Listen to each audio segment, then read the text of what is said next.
സിബി മലയിൽ കിരീടം എന്ന് പറഞ്ഞ സിനിമയെ കുറിച്ച് ഒരു ഇന്റർവ്യൂവിൽ പറഞ്ഞപ്പോൾ ഒരു കാര്യം എനിക്ക് പെട്ടെന്ന് ഓർമ്മ വന്നത്. അതിൽ ജോണിയുടെ ക്യാരക്ടർ, നമുക്കറിയാം കിരിക്കടൻ ജോസിന്റെ റൈറ്റ് ഹാൻഡ് ആയിട്ട് നിൽക്കുന്ന ഒരു ക്യാരക്ടറാണ് ജോണി. ചെങ്കോലിലും നമുക്കറിയാം ജോണി ആ രണ്ട് കൈയെല്ലാം പോയി ഫസ്റ്റ് ഹാഫിൽ ഒരു ഭയങ്കര ക്രൂരനായ ഒരു ജോണി സെക്കൻഡ് പാർട്ടായപ്പോൾ എത്രത്തോളം ഒരു പോസിറ്റീവ് ക്യാരക്ടറായി നമ്മൾ കണ്ടിട്ടുണ്ട്. ആ റോളിലേക്ക് ലാലു ലക്സിനെ വിളിച്ചിരുന്നു. പക്ഷെ അന്ന് നമുക്കറിയാം ലാലക്സ് വിഗ് വെച്ചാണ് അഭിനയിക്കുന്നത് സ്ഥിരമായിട്ട്. ലാലക്സ് ഇപ്പോഴും വിഗ് വെച്ചിട്ട് തന്നെയാണ് സിനിമകളിലൊക്കെ കൂടുതലും നമ്മൾ കണ്ടിട്ടുള്ളത്. അപ്പോൾ ലാലക്സും സിബി മലയിൽ പറഞ്ഞു വിഗ് വെക്കാൻ പാടില്ല എന്ന് പറഞ്ഞപ്പോൾ ലാലക്സ് ചെറിയൊരു മടി. അങ്ങനെ ലാലക്സ് മാറിയിട്ടാണ് ആ ഒരു റോള് ജോണി ചെയ്തത്. പക്ഷെ എനിക്ക് തോന്നുന്നു ലാലക്സ് ആയിരുന്നെങ്കിൽ അതൊരു വേറൊരു തരത്തിലുള്ള ഒരു ക്യാരക്ടർ നമുക്ക് കിട്ടുമായിരുന്നു. എന്തായാലും ലാലക്സ് ആ റോള് നിരസിച്ചത് കൊണ്ട് അത് ജോണിക്ക് വന്നിട്ടുണ്ട്.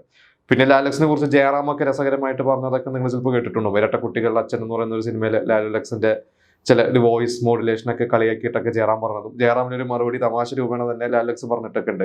അതായത് ഞാൻ സിനിമയിലൊക്കെ വരുന്നതിന് സിനിമയിൽ സജീവമാകുന്ന സമയത്ത് ജയറാം അതിനൊക്കെ ശേഷമാണ് സിനിമയിൽ വന്നത്. ജയറാം എന്നെ അനുകരിച്ചില്ല, ലാലക്സിനെ അനുകരിച്ചിരുന്ന ഒരു മിമിക്രിക്കാരൻ എന്ന രീതിയിലായിരുന്നു ജയറാമിനെ അന്ന് അറിയപ്പെട്ടിരുന്നത് കലാഭൂവിൽ നിന്നൊക്കെ ലാലക്സ് പറയാറുണ്ട്. അപ്പോൾ അത് ശരിയാണ്. കാരണം ലാലുലക്സിനെയും പ്രേം നസീറിനെയൊക്കെയാണ് കൂടുതൽ ജയറാം ആ സമയത്ത് അനുകരിച്ചിരുന്നത് സ്റ്റേജ് പ്രോഗ്രാംസിലൊക്കെ സിനിമയിൽ വരണതിന് മുമ്പ്.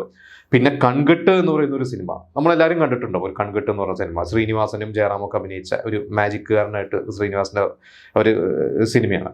അതിൽ ലാലുലക്സിന്റെ വില്ലൻ ക്യാരക്ടറുണ്ട്. അതിൽ ലാലുലക്സിന്റെ ഡബ് ചെയ്തിരിക്കുന്നത് ജയറാമാണ്. എത്രത്തോളം നിങ്ങൾ അത് ശ്രദ്ധിച്ചിട്ടുണ്ടെന്ന് അറിയില്ല. ഇന്ന സിനിമ കാണുമ്പോൾ പറയാം ജയറാം നായകനായിട്ട് ജയറാം അപ്പുറത്തുണ്ട്, ഇപ്പുറത്തെ വില്ലനും വില്ലനായ ലാലുലക്സിന് ഡബ് ചെയ്തിരിക്കുന്നത് ജയറാമാണ്.